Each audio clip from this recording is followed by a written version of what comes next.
and welcome to the Missouri Alliance for Arts Education webinar, Elevate Professional Learning webinar series. Thank you all for joining us this evening. Welcome to today's webinar. We're very excited about our team of presenters. Today's presentation is recorded for future use. If you don't wish to have your image visible, please turn your camera off, and any breakout session interactions that we have are not recorded. Please remember to mute your microphone. Please enter any questions, comments, or responses in the chat. And also in the chat, please add what inspired you to be here today, and use the link in the chat or the QR code to sign in and let us know that you are here.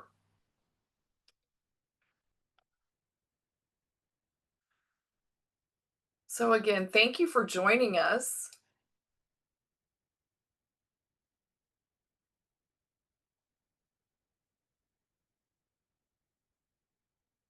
Our Elevate Professional Learning webinar series, our goal and mission is to elevate teaching and learning for all educators and students through equipping arts-centered learning, empowering vision for arts education, amplifying artistic teaching practices, and engaging arts education opportunities for all students.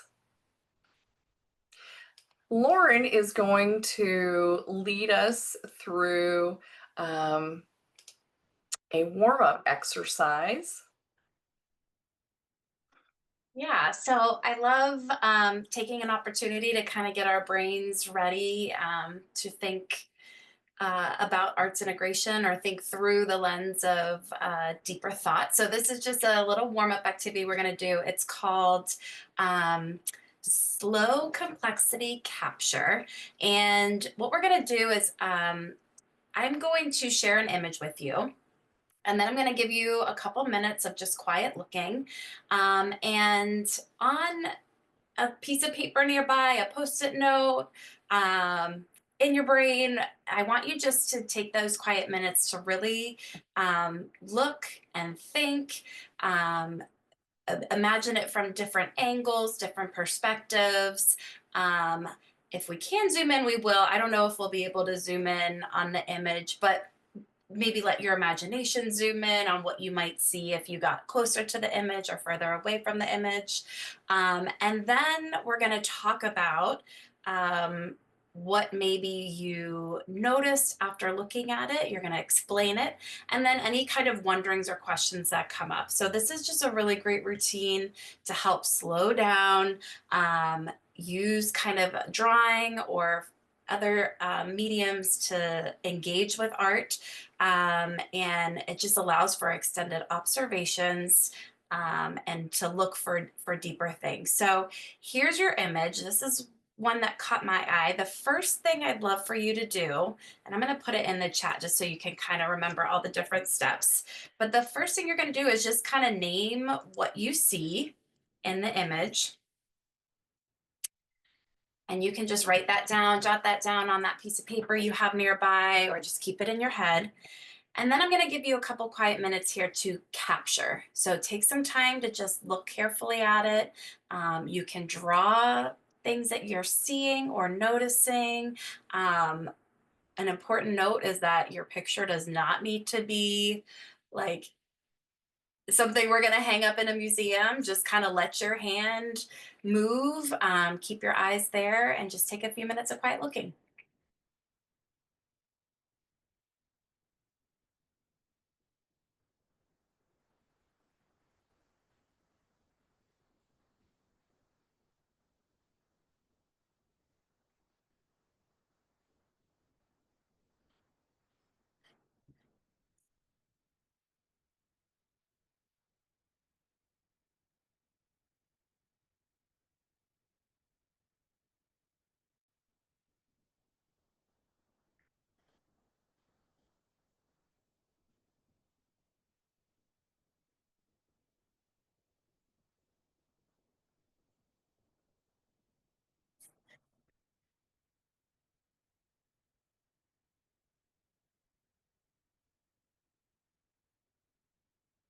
Hi, Todd. Thanks for joining.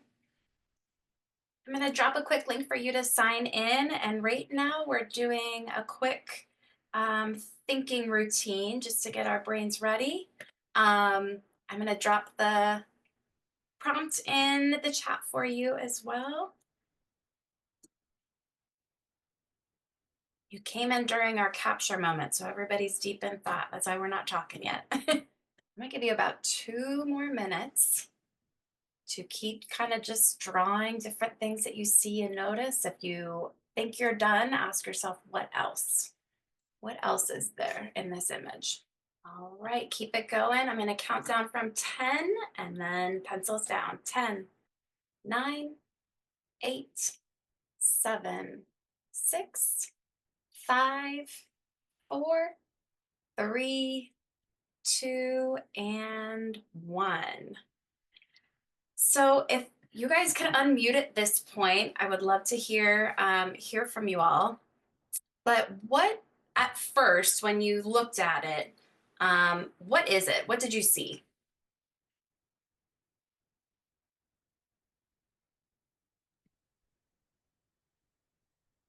I, A pyramid shape.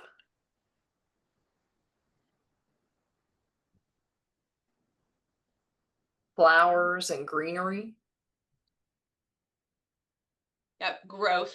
Lots of growth going on the pyramid, on the ground, in the background. Great. And then as you were kind of drawing and thinking about what if I walked up close? What if I moved to the other side? What sort of ideas came up and came out from that? Did anything change? I started thinking about, at first I was thinking about growth and this idea of reverence because it was kind of cordoned off. And then I was wondering if it was more about abandonment or spectacle. So I was kind of playing with those terms. Interesting. Thank you. All right. Rachel said she saw an ancient Mayan pyramid. It's covered in grass and flowers, which reminds her of Machu Picchu. She's wondering, what is the artist saying about human architecture and its connections to nature? Great. Any other wonderings or questions that came up as you were kind of breaking down different components of what you were looking at? I really wondered what it would look like without the growth, right? I felt like the pyramid was just shooting into the sky with this growth.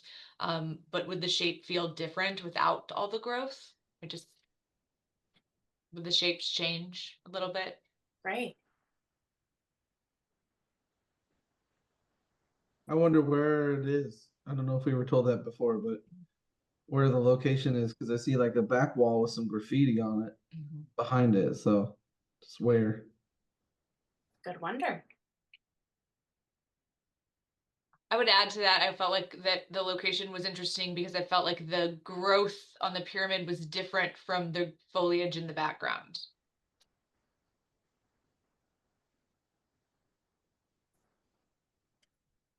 I was looking at it too, and I noticed on one side where the sun looks like it's hitting it the most, it looks greener and more rich on that side, whereas the side that's kind of facing us and in the shade, like I noticed a little more of those like steps versus like a flat pyramid.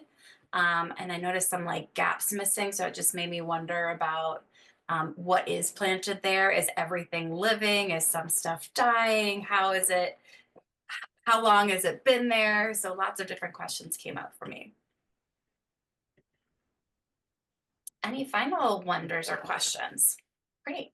Well, I love something like this, especially if you can get something with your hands on it where you can kind of walk around it or look at it from different angles and perspectives. Just kind of going from that first find where we just kind of named what we saw all the way down into the capture and the explaining and the wondering, it just keeps adding more and more and helps kids really kind of just take that long opportunity for close looking and wondering and questioning, and share ideas out with each other and hear each other. And so it's just always a nice way to help build that community and build that piece off of one another. So thank you guys for participating. And we're going to move on. So again, welcome and thank you for joining our Elevate webinar series today. I'm Dr. Cynthia Williams-Phelps, and I am Director of Professional Learning, and Lauren Hanahan is our Arts Integration Program Specialist. I would like to welcome our presenters. Julia Coggins is currently the assistant principal at John Warner Middle School in Columbia, with over 2 decades of experience in education, including 8 years as principal at Locust Street Expressive Arts Elementary. She's a passionate advocate for arts integration in schools. Cayla Barnes is an arts integration specialist at Locust Street Expressive Arts Elementary, where she helps teachers and students unlock creativity across all subjects. With over 14 years in education, Cayla has a passion for making learning meaningful through the arts and empowering teachers to weave creativity into their daily practice. And Kristen Burkemper is an elementary library media and a STEAM specialist at Locust Street Expressive Arts Elementary in Columbia, and has been in education for over 13 years. So thank you all for joining us. We're very excited about what learning you are going to bring to us today. So I will stop sharing and Julia will begin sharing. Yes. So thank you so much for being here. We're excited. Cayla and I have worked on this presentation and given it before, and we're excited to have Kristen join us because she is just that last piece in the wheel for us.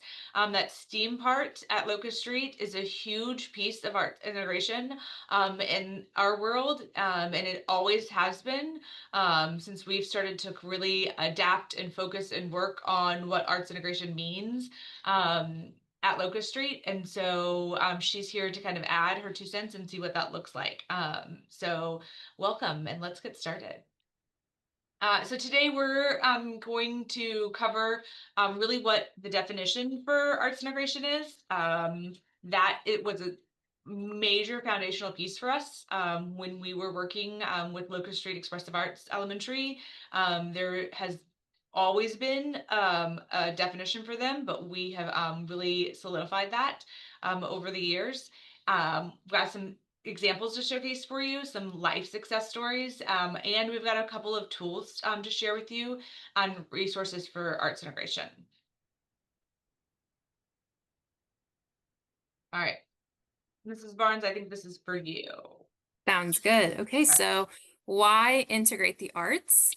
There are several benefits, including it boosts academic achievement, it develops critical thinking skills and creativity, and it promotes social emotional learning. Next. Here we Okay, go. so we're pretty excited about these things because we've seen those things happen at Locust Street. And I know that Cynthia mentioned that I'm at John Warner Middle School now. And so it's hard for me because I'm going to talk a little bit about because Locust Street still has a huge place in my heart, and I'm still act like I'm still there. But I did make the switch to middle school, and those big kids are being nice to me, I promise, for those of you who have worked with middle schoolers and the little kids, or maybe even the very big kids, the college kids, so they're truly all the same, really, when it comes down to it. But we want to show you that. We want to show you some data from Locust Street over the years. Cayla and Kristen and I have spent probably the last 10 years working together in different spaces, but about the last 7 at Locust Street. And so we've seen a lot of progress when it comes to academic progress, the critical thinking piece, and as well as using that social emotional piece when it comes to behavior in the classroom. So to start that out, we've got some data, and we gave this presentation specifically last year at a principals conference to elementary, middle school principals. So we use the 23 to 24 data at Locust Street. And so if you are familiar with the iReady assessment, that is something that Columbia Public Schools uses. They use this information and testing because it correlates so well with the MAP test, which is the state of Missouri's, assessment. And you'll see that some of this, tiered data here is a growth for us. And so we have reading and math comparisons here. Locust Street is about 260 kids, and Cayla, Kristen, correct me if I'm wrong, 260 kids. We have about 49 to 51% free and reduced lunch, and about it fluctuates between 35 to 45% EL students. So we have some high needs kiddos, and so we'll have kids that really struggle academically, and so we see that the arts are something that they just fall in love with and is a really great tool for their learning. And so I'm not going to read you through all this data because while I'm talking, hopefully you've kind of seen some of the things that have gone on here. But we have increased students that are on level or above level. And Cayla, I'll let you talk to this a little bit, but her position specifically is to use art curriculum and work that into the core curriculum and not infuse it. We don't use the word infuse. We don't do an extra project. We don't just add crayons and such. They really use the core curriculum with the art standards, whether it's music, whether it's theater, whether it's the visual arts, performing arts, or in a STEAM elective, STEAM, curriculum, and use that to enhance the core curriculum. And then that's where we're seeing this growth in the testing scores. Cayla, Kristen, do you want to add to that at all? Yeah, so we have a model at Locust Street that is a systematic approach because we are a whole school, we are integrated whole school. So in the morning time, our specialists are teaching specials in their specials classrooms, so music, art, theater, PE. And then our core content teachers are teaching separately in their classrooms content, and core content will enhance with the arts will enhance with core content, and then our afternoons are scheduled for integration time where our arts specialists and our core content teachers are teaching together. So in the morning time, we really use that for arts enhancement time, and in the afternoon, we don't rotate through specials. Our arts specialists co-teach with our core content teachers. So in the morning, it's more about enhancement. In the afternoon, it's that integration piece where they are equitably addressing and assessing standards at the same time. And so we also track our attendance. That is, a huge goal in the state of Missouri, as well as in Columbia Public Schools. And so everyone is still recovering from COVID, and I think we might say it for the next 20 years, but it's true. And attendance is something that, it's hard to get to school. And sometimes parents don't bother sending their kids to school. And I mean, we struggle. There's a good population of kids that don't come to school. And so if you're not familiar with MSIP 6, the state of Missouri would like for each building to be at 90% attendance. And so we have made a lot of growth from that 80% up to 89%. And actually, I do believe last year for the well, this is 24-25. Is that last year? Yeah. Okay. So we were right on the cusp of that 90%. And so lots of growth here because our kids want to be at school. And we really believe that the arts integration contributes to that. We're doing higher level thinking. We're doing things that are engaging to students, that they enjoy, that brings them to school each day. So All right. We also track behavior. And again, I think that kind of goes along with the attendance. We find that because our students are so engaged, that we're seeing our behaviors go down. Now, while we believe art is completely magical and will fix everything, and we really do, we do things that are consistent in the classroom. We have universals, that kind of thing. We do use acting right, Sean Lane's acting right, as part of our behavior universals. We do concentration circles. We believe in the actor's toolbox. I think we call it, at Locust, we call it the artist toolbox to kind of incorporate every piece of the artist. And so there are some universals that we use that fit with our integration very well. So this is definitely where our ISS and OSS numbers are looking. Our goal is to make sure their kids are in school, stay in school. So decreasing those OSS numbers are really important to us. And so this is the way that we track that in Columbia Public Schools. So lots of growth and successes, and we really truly believe that has to do with how Locust Street conducts business with arts integration. And last but not least, our Boone County Mental Health Coalition works with Columbia Public Schools to track how kids feel and how they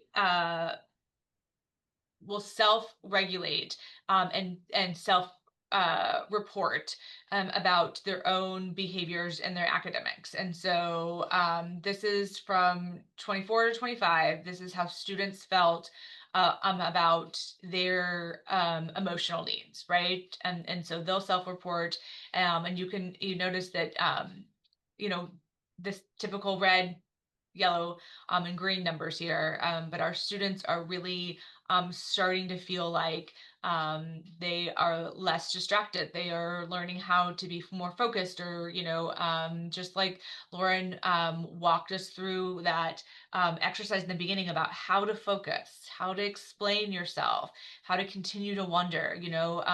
Every one of the teachers at Locust is trained in VTS. And that's something that they work through in their classroom. It is not just a standard when you walk into the visual arts classroom. It's something that see them using in social studies.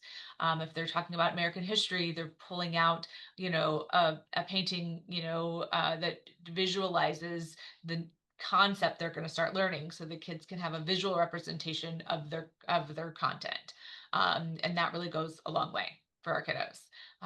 And so it's just kind of typical learning to bring some kind of visual piece in as well. All right. Mrs. Barnes. Okay. Yep. Okay. So what is art integration? Arts integration is an approach to teaching and learning in which students construct and demonstrate understanding through an art form, which then engages in a creative process that connects an art form with another subject area. The content standards are taught and assessed equitably in and through the arts, ensuring that both academic and artistic objectives are met in meaningful and evolving ways. So when I was talking about the integration piece earlier, I was talking about how our core content teachers and our specialist teachers co-teach together, and during that co-teaching moment, we collaborate on a lesson plan. They have the same objective. They know each other's standards, so they're walking around and teaching together. So for instance, I'm going to provide an example with Kristen and I, because back in the day, I was a kindergarten teacher, and Kristen was the first specialist that I really ever integrated with, and she was our media specialist. And so that was when iPads became a really big thing. And so I wanted to make sure, and she wanted to make sure my kindergartners were able to use their iPads, able to know where their home screens and things were. So I would take my content standards, whether that be through writing or whatever, and she would take her media arts standards, and we would look at those standards at the same time. So I was making sure we were meeting standards in writing or whatever we were teaching that day, and she was making sure that they were getting media art standards. So just by us two being there, actively supervising, watching the kids co-planning the lesson, having the thoughts that were very similar, we kind of created this system where we were just really great co-teachers together, and then it just never stopped. So that's pretty fun. So that's what arts integration is. We have a collaborative moment to make sure we're all on the same page, our standards are aligned, and then throughout the lesson progress, it would be the same as any other lesson that you would walk into a classroom, only there would be the core content with the lesson and the arts objectives with the lesson as well. Yeah, I think Okay. that this is something for us at Locust that was a long process. You know, we've used the Kennedy Center definition, which is a really great definition. But through trial and error, we really settled on this definition, which comes from the Art Institute of STEAM and something else. Institute of Art and Yes, STEAM. Institute of Arts. Thank you. I think we settled on this one through trial and error, through process and change and good change, because this piece, what sticks out the most for us is that each content, the standards are taught and equally taught and equally assessed. Which truly makes it integration. You know, I've seen really great lesson plans, really great units, beautiful. You know, when it came to Locust, there was a really amazing health unit they taught, and it was incredible, and kids learned. But in the end, there wasn't any assessment over the art standard. Then it was just like just the health units assessment, which is great. The kids learned it. But there should have also been, you know, theater standards assessed and the art standards assessed because they created the background props.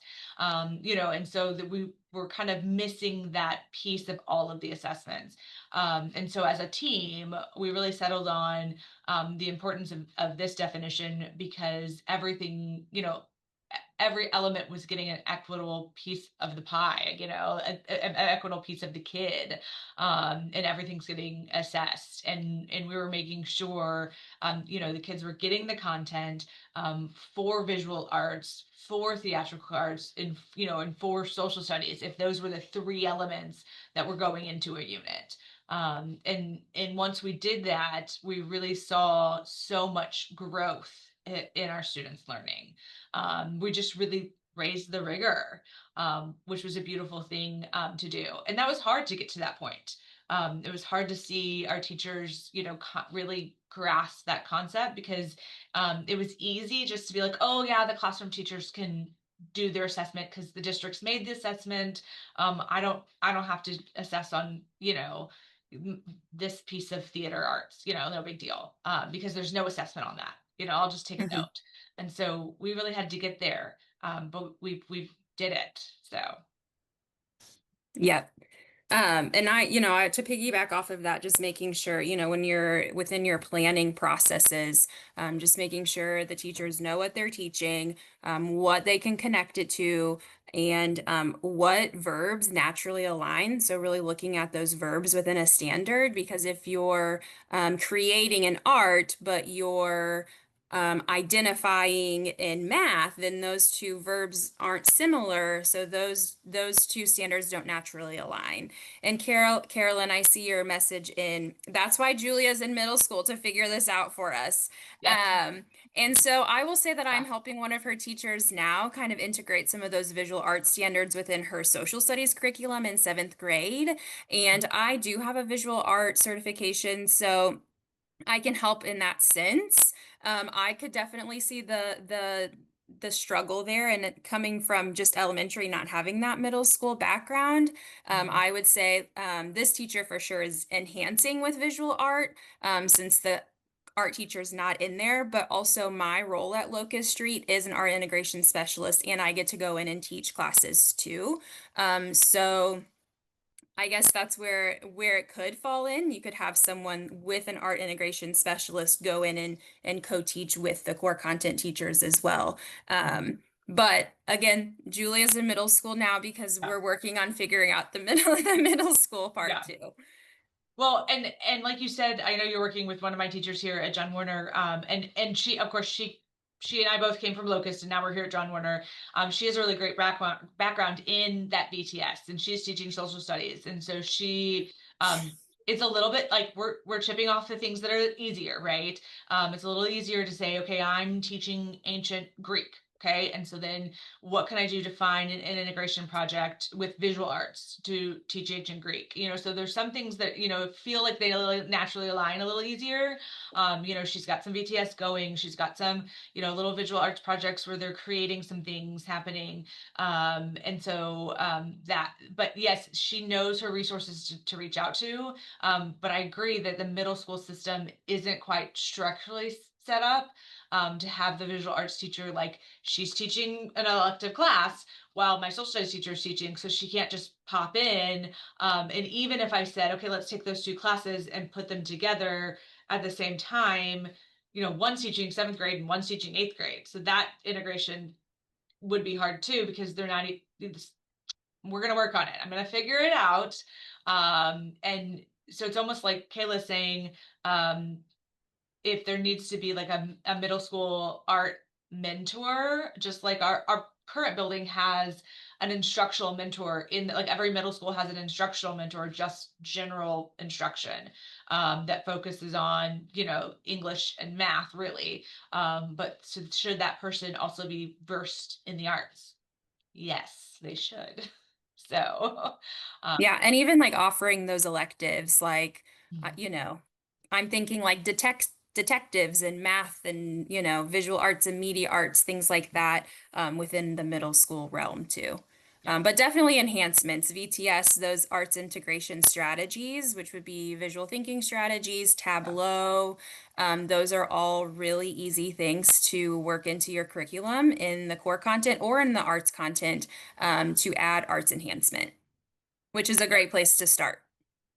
I would also plug that your media specialist at the middle school level has the ability usually to collaborate Yes. and co-teach in that capacity, and could include some of those media arts, which at Locust Street we do a really good job of making sure the media arts are just as valuable as visual arts, musical arts, and theater. So Yeah. And I think we're speaking to the right crowd. I'm assuming that's something we changed too. We really changed our language. We started calling media the media arts, right?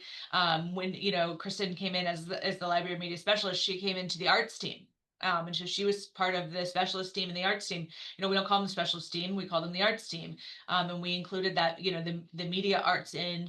We call it the visual arts, we call it the media arts, we call it the theatrical arts, we called it the visual arts, we call it and we included PE and the physical arts, like all of those things had the arts with it. Also, so we could send that messaging out to parents that it's not just art, it's the arts, and then here are all the arts that we can be a part of. So those were the little things over the years that we learned. Yeah, and you are doing art. Yeah. So when those are the things too we believe, strongly in. You are an artist. Everyone's an artist. So that's true. We tell ourselves that a lot. And we're going to talk a little bit more about structure, because that was a long journey as well in a little bit. So there's a whole school benefit. We do have the pleasure of being at Locust Street, whole school integration. And so some of those whole school benefits are, we have a unified culture. It's beautiful. Come visit. I know I'm not there anymore, but Cayla will tell you, go visit. They love visitors. Go see what they're doing, get inspired. It creates this beautiful culture. We underwent a remodel during COVID. It was miserable, but we did it. And we took down a retaining wall. And so we have created a structure with a local artist where every child, when we re-entered the building, K through 5, were able to help recreate the mural that was on the side of the building. Over a 3-year process, and that was an integration project with their science. We painted through a professional development day. Instead of throwing some PD I knew that my teachers did not want to do at them, we painted as a staff, as a community builder. We painted our electrical box, and did not ask the city about to do it first, and then we got in trouble, a little bit in trouble. Hey, it was good trouble. We're fine now. It was good trouble. But luckily the artist that painted with us had some good connections, and she got us out of trouble, and we did not have to repaint our mural on our electrical box. We also have a really incredible silent donor who loves visual art in the community, and so he is one of the reasons why we're able to have so much outside art. And so that unified culture, not only in the building, but in the community in Columbia, is really important, and we love that. Building teacher collaboration. And every time we did something, we made sure we slid in on instructional goals, not only with the kids, but building goals with teachers as well. So I just, always made sure that the teachers saw that I was learning and I was fulfilling things that maybe my supervisors were asking me to do. So we were learning no matter what. So because with art, you're always learning, right? All right. Okay. Yep. Yeah, Cayla, we can talk a little about this a little bit. Yeah, so some different strategies for success. How do we do it? So we do offer professional development for our teachers. That looks like summer conferences, that looks like Saturday PD sessions, that looks like jumping on to these webinar series. Usually through the weeks and the months, I'm kind of coaching the teachers through different strategies. So like for September, we're working specifically on Tableau. So when I am out and about in classrooms, that's what I'm going to be looking for. So again, my role as arts integration specialist is basically to design professional development, coach our teachers. I also am so lucky because I get to teach with our teachers as well. And creating collaborative planning time and looking through curriculum and lesson plans, which is really where I can nerd out at. So collaborative planning time, we have like a yearly integration schedule that we put together at the beginning of the year. We do get teacher buy-in with that, so they get to choose when they want to do a coaching cycle with me, and this is when we do like a big coaching cycle, and this is where I'm coaching core content teachers and all the arts areas teachers plus EL and SPED. And it is a goal to get into EL and SPED a little bit more, but it's a big group of people, and we collaborate on a lesson plan. It is a non-evaluative lesson plan. We have planning time together at the end of the day, and then they have to have their lesson plan inputted. Core content teachers by the first week, and then the second week, all of the arts content is in. Then from there, we kind of synthesize the lesson, make sure everything naturally aligns, and then we start teaching. Yeah, So and that's kind of, this did not happen magically. I mean, this was a No. lot of work, a lot of trial and error. And so when I joined Locust Street 9 years ago now, there was a lot of planning at lunchtime and a lot of scattered, and it caused a lot of stress. And so I watched for a long time, took a lot of feedback. And I really took it on as my responsibility to give teachers more time. And then again, COVID happened and nobody wanted to sub. So I was like, oh yeah, I will get subs. I will give them the day off, and they can like have a whole day of collaboration, and they can plan this integration time. They can plan units together. It'll be beautiful. Well, that could never happen because nobody wanted to sub. So we tried to do half days, and that was really struggled as well. So just logistically, the structure of elementary schools, they have classroom aides that help. They're there full time, and they also help with lunch and recess. So basically in the afternoons during a coaching cycle or an integration cycle, I have those specific teachers or those classroom aides have nothing in the afternoon where they can cover classroom teachers. And the art specialists don't have anything in the afternoon. So everybody has like 2.5 hours off to just collaborative plan together. And so that's a huge priority. So they can get that done during the workday. And then they maybe spend an hour after school if their planning goes over, if they want to. But that was a huge priority and just something we learned trial and error. So Yeah, and really that collaboration is probably the biggest piece of integration, because if you're not on the same page as the person that you're teaching with or co-teaching with, it's not it's not going to flow very well. So I like to use the analogy like a marching band, and Julie and Kristen are probably like, "Oh my gosh, I've heard this so many times." But like if we're not on the same page and we're not collaborating together and we don't know what's going on together, then our marching band is probably going to fall over people's feet. We're playing marching Mizzou, it's not going to happen. However, if we plan together and we know what we're doing, we're able to trust each other, get our things done, turned in and done on time, as well as just keeping the morale and culture really well within the school. Those are some really big pieces that make this work. So yeah, just incorporating those arts and STEAM lesson plans into that big lesson plan too. Yes, Kristen. And I know people are like, oh my gosh, what lesson plans? Like you're making them actually write it out. And I know that sounds miserable, but I promise you it's not.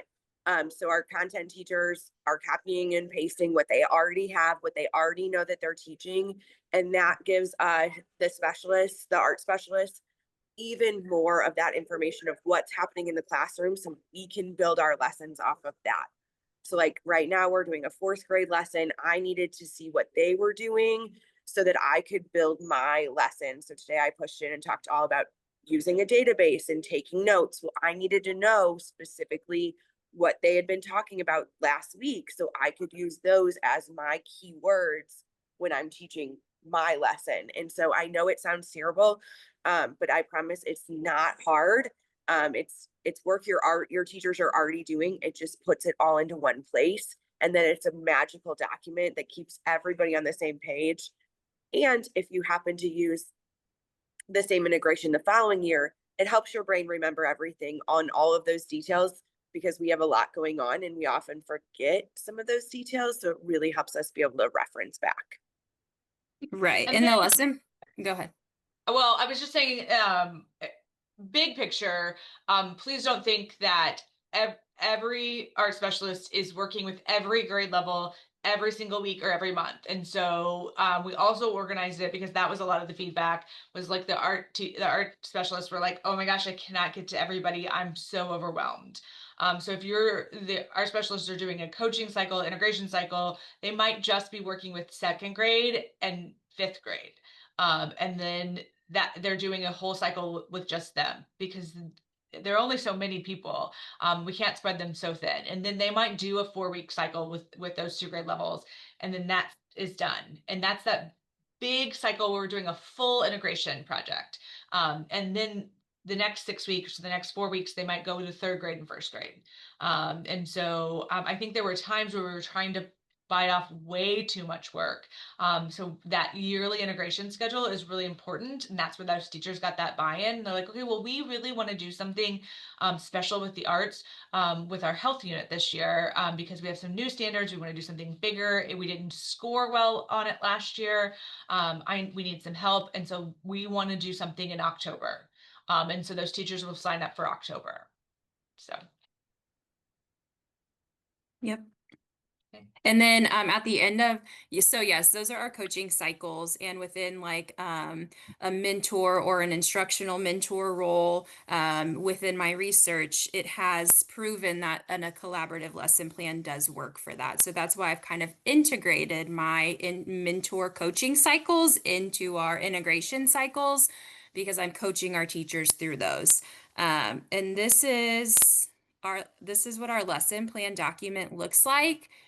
This lesson plan document is just basically, it's another coaching tool for our teachers just to see how to plan an integrated lesson. They don't have to write lesson plans on this every single lesson that they're doing, but this is the model that we do use for our integration cycles, just so that they can kind of see the lesson plan and how to do it. Right. And then I also I threw that in the chat, and then I wanted to show you guys, I'll throw this in the chat too. This was just an example of what we did last year of the yearly integration outline. And I know this has changed again. This is always changing every year. for, what is best for the school year. I mean, just because if the calendar changes or teachers put input and say, oh, that didn't work last year, let's change it. You also have to understand, like, we have our music teacher also does a music lab. So he has a little time. So as well as integrating, he sees kids an extra 30 minutes and does some world drumming things. So there's also other layers of organizational things that need to happen. So those are in the chat for you guys. All right. Okay, so we only have not much time left, right, Cynthia? Okay, so when we did this presentation, we had a little bit longer, but we dug into the lesson plan, and so and we gave you guys some resources, and then we kind of did a little activity, and I don't know that we have time for that today, but I do want to share with you guys, and I'll put this in the chat also. There's some free resources. From the integrational art. I would say it wrong, Cayla, I'm sorry. Institute of Arts and STEAM. Yes, in STEAM. Thank you. And so there's some information here from us, some things you can scan, the QR code you can scan, their website, but some really great free resources. And so when we did this webinar before, we dug into a grade level you might find that was interesting and kind of looked at it and how it would work with both a core content and the arts also. And so I want to share that with you guys.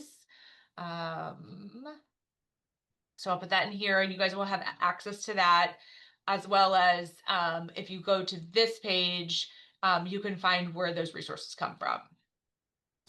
So we'll skip that activity.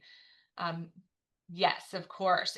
And please, Carolyn, you guys, and Cayla, I'll let you talk more to that, but here are some more places for resources. So if you guys want to, of course, the recording will be there, but snap a picture of this page. So Cayla, I'll let you talk about the resources.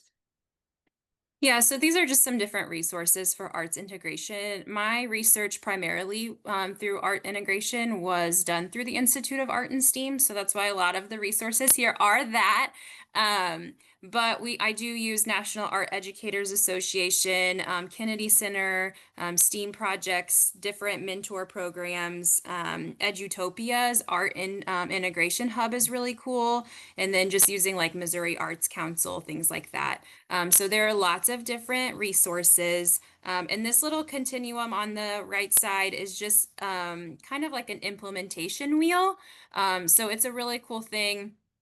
But just making sure if you want to implement some sort of strategies in your classroom or in your school, just going through these steps is really easy for the implementation process. So finding the standards alignments, making sure you have assessments, and like Julia said, we do use our district assessments just because we are a public school and that's what we do. Step 3, designing the lesson plans. Step 4, learning best practices. So that's where the professional development really comes in and is really important. Choose a topic for mastery. So like I really started with strategies first when I started teaching through the arts. So like VTS and Tableau, just getting really comfortable with those and then just making them part of my teacher pedagogy, really. And then evolving PD for the year long, curating some resources. So this kind of gets into the nitty gritty things of when you want to make it a system-wide approach, but it's definitely something you can do by classroom as well. This implementation wheel, I think, was life-changing for me for our structure at Locust. And I think that, I can more highly recommend the Arts Integration and STEAM project because, Cayla went through the program, is certified, and that was so instrumental in creating a foundation of what we have going on at Locust. Locust has been an art school since the early 90s. Dr. Mayer was able to bring that vision, did her PhD work in that. And so they've been doing really wonderful things way before myself and Cayla and Kristen, but there weren't quite the structures out there in the 90s. And so, I mean, the arts have always been there.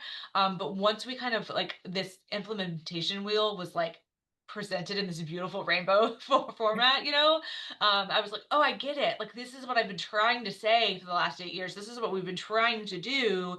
But it's kind of just been scattered. And so all of the amazing things that have been happening at Locust since the early 90s, like, just came together. And I was able to help pull that together as a leader. And so, with thinking about that, I'll start at the bottom. Some key takeaways is your leadership matters if you're working in a building. I mean, I'm not, patting myself on the back, but like, I played a crucial role in just supporting what my teachers were doing. And so, I wasn't there in the trenches teaching with them. I wasn't there like, assessing with them, but I made sure that I gave them what they needed. Gave them the time to make it work. I changed, if they were like, this is not happening, I need more time to, do X, the district won't let me do this. I was like, okay, well, I will go ask if you can have these things. And I think that was the best thing I could do for my teachers to make integration happen in the building. So, and I would piggyback off of that as her art integration specialist. A big thing for me is managing the people, right? And so a lot of that times, we know humans have different ideas, or maybe, things get tense at times. And so whenever you are integrating the arts, it is a higher level of collaboration. So leadership needs to be on board with making sure, especially like personnel things, staff conduct, stuff like that is super, super important, and making sure it's like condensed, I guess. I don't know what to say, but making sure it's reined in, because if it's not, then our marching band gets off. So that's probably the trickiest thing. Maybe not. Julia could tell me no, but to me, from an outsider looking in, that is. But that's a really important piece to the puzzle, is just making sure your team, hire good teachers, right? Making sure your team is collaborates well, and if there is an issue, then repairing the harm and moving forward and finding common ground. Like, that's a huge piece of life in general, but just within this our integrated world, that level of collaboration is so much higher. And so those things, it really needs to run like an well-oiled machine. Well, Cynthia, us, we could talk for hours about art, but we made it. There's 2 minutes left. Absolutely. What questions do you have? And thank you so much, Julia and Cayla. I know Kristen needed to head out, and we could talk about arts integration all day. I have had the opportunity to tour Locust Street. It is amazing. I just wanted to spend all day there. So if you ever have a chance to if you're in Columbia and have a chance to tour it, they Please do reach out. a fantastic job. And so we appreciate you being here today. If you have questions, please share those in the chat. I'm going to share my screen again. We just have a few things to wrap up. We will share these materials with you. And we appreciate your expertise so much, Julia and Cayla. So thank you. If you have joined us and would like a continuing ed certificate, please email me at cynthia.phelps@moaae.org. And then we also offer graduate credit for our professional learning series through Lindenwood University. And if you are interested in that program, again, please email me at cynthia.phelps@moaae.org. And once again, thank you all for joining us today. Your expertise, the expertise of our presenters, and the collaborative learning that happens in these webinars is very powerful. We appreciate all of you for being here today, and your feedback, suggestions, and comments are always welcome. Lauren has shared in the chat our survey. If you would take a few moments to give us your feedback, that helps us for our future webinars. And we have other resources in the chat, so take a moment to take a look at those. And Lauren, Julia, Cayla, any final words you would like to share? Nope. Just Nope. thanks for coming. Thanks. Appreciate it. Yeah. Yeah, thank you guys so much. That was really, it's always fun to hear the excitement of other educators and what they're doing. So I'm excited to get back to work tomorrow. Thank you Well, so thank much. you, and Thank have you a so great much. evening. You're welcome. Bye. Bye.